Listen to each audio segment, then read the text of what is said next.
France Inter. Cette dissolution, elle fait aussi la une de la presse européenne. Presse que vous avez lue ce matin, Anthony Bélanger, vous avez des petits yeux. La presse donc qui n'a pas de mots assez forts, assez durs pour qualifier la défaite du camp présidentiel et l'annonce donc de la dissolution de l'Assemblée nationale. Défaite humiliante pour El País de Madrid, doublée d'une crise politique aux conséquences imprévisibles, défaite écrasante pour The Independent à Londres et risque politique énorme qui pourrait se traduire, selon la Libre Belgique, à Bruxelles par une nouvelle déconfiture du camp présidentiel. Mais la métaphore la plus courante dans la presse européenne est celle du tremblement de terre, comme le titre Die Welt en Allemagne. Et en Italie, pour la Stampa de Turin, rien n'a fonctionné dans cette campagne pour le camp présidentiel. L'omniprésence médiatique du locataire de l'Élysée, qui la semaine précédant le scrutin a littéralement occupé le petit écran et les unes des journaux, avec en plus des rendez-vous internationaux, n'a servi à rien. Ni d'ailleurs l'interventionnisme du Premier ministre Attal au secours d'une tête de liste totalement inconsistante, selon le quotidien Transalpin. Alors au-delà de la surprise, la presse européenne tente de comprendre la décision du chef de l'État. Alors pour la Libre, la dissolution permet à l'exécutif de sortir d'une situation de crise ou de blocage institutionnel.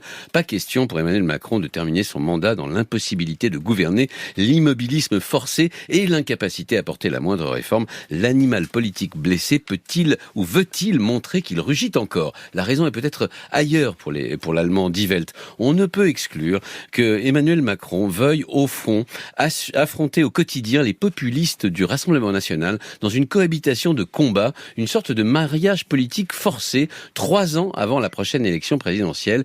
Il pourrait vouloir ainsi démontrer que le jeune Jordan Bardella et les siens ne sont pas à la hauteur de la tâche. Mais il y a d'autres partis populistes ou d'autres partis d'extrême droite qui l'ont emporté en Europe. Pourquoi cette focalisation sur la France ? Alors, une partie de la réponse se trouve dans le New York Times, figurez-vous. La décision d'Emmanuel Macron à la veille des Jeux Olympiques d'été inaugure une période de profonde incertitude en France. Si le Rassemblement national répète sa performance lors d'élections nationales, eh bien le pays pourrait devenir presque ingouvernable avec un président de la République affrontant un parlement hostile à tout ce à quoi il croit. Or, la France est d'une importance cruciale au cœur de l'Union européenne.